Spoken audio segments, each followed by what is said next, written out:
Кыш мезгили улам жакындаган сайын бийик тоолуу аймактарда унаалардын жүрүүсү улам кыйындай берет. Бул учурда айрыкча Бишкек-Ош жолунда унаа тыгындары жаралып, жолго улам чектөө киргизилип, кайра алынып, айдоочулар араң мерчемделген жерине жетип келген учурлар жылда эле кайталанып туруучу жагдайга айланды. Мындай учурлар жүргүнчүлөр үчүн оңтойсуз абалды жаратып келет. Андыктан алыскы жолго аттанаарда эмнелерге көңүл бурулса, жолуңуз шыдыр болуусун бул чыгарылышта айтып бермекчибиз.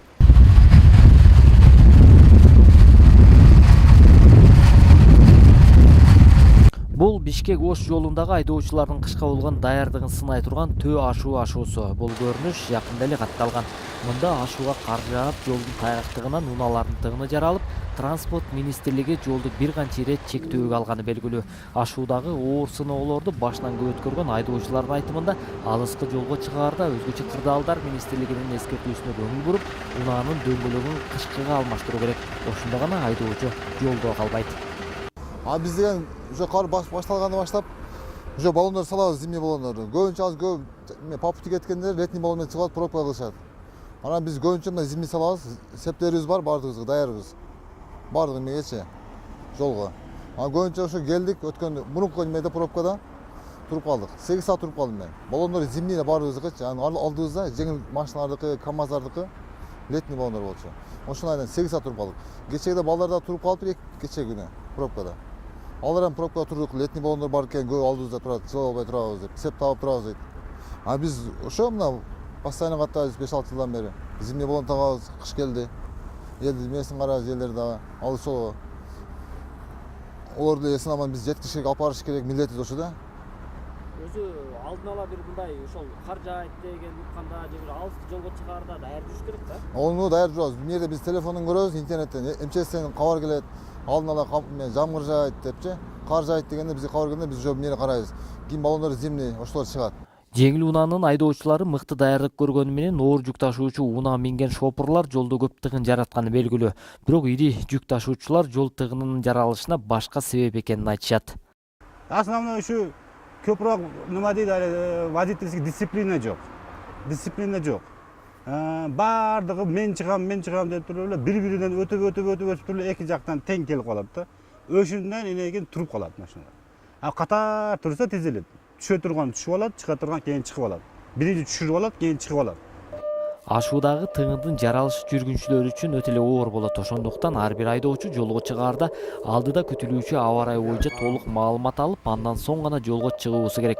Маселен, ноябрь айында күтүлүүчү аба ырайы кандай болушун гидрометеорология борборунун адистери маалымат беришти.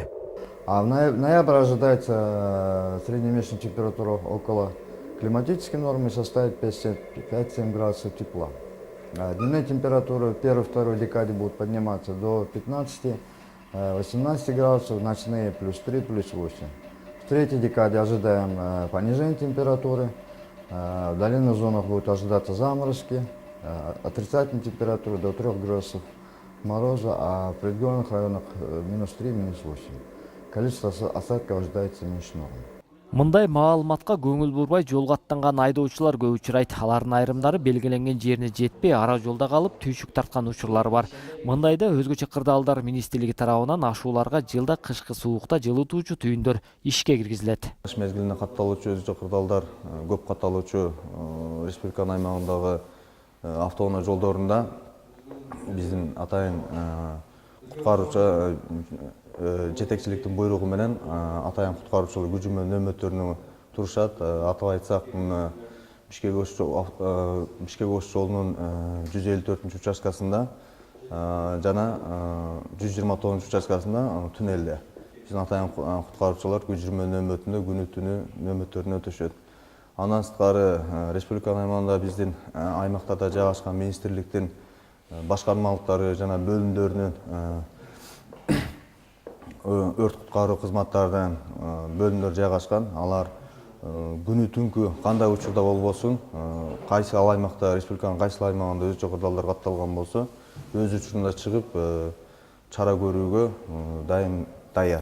Бул программабызда кыштын ызгардуу учурунда унааларга керектүү болгон дөңгөлөктөр боюнча айтып бермекчибиз. Дөңгөлөктөр Орусия, Япония, Корея жана Кытайдан келет.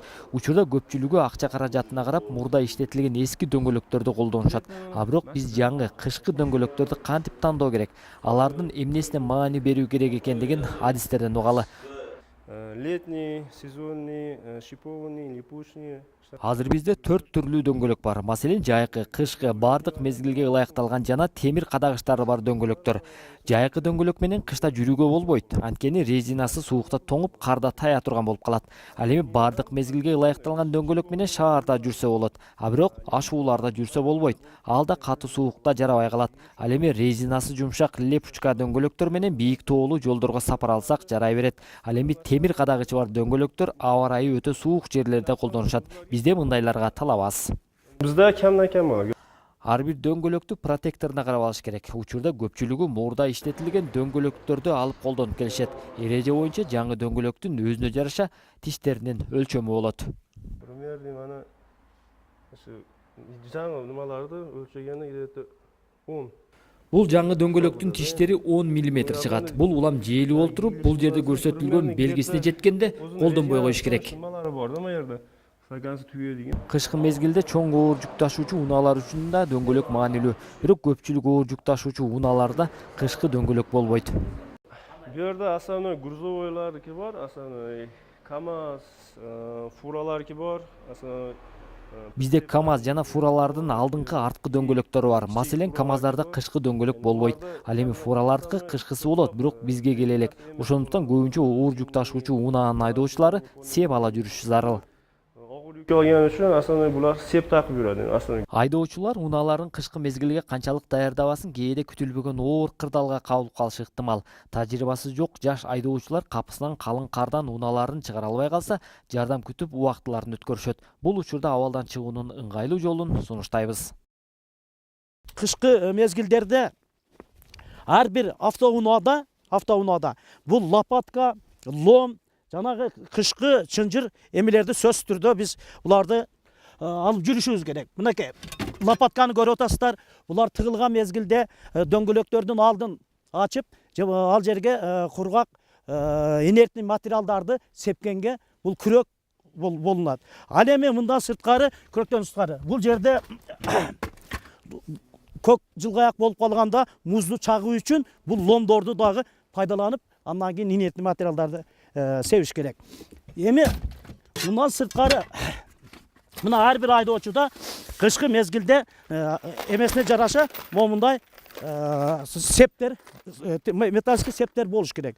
Булар ошо перевалдардан ашууларын ашып аткан мезгилде буларды тагып туруп ашууларды ашканга бул өбөлгө болот. Мындан сырткары эгерде буга акча каражаты жетпесе, ар бир айдоочуда кичке кийиз деп коет кашма. Кашмадан ошо жарым метрден экөөнү салып коюш керек. Кашма анча деле орунду ээлебейт.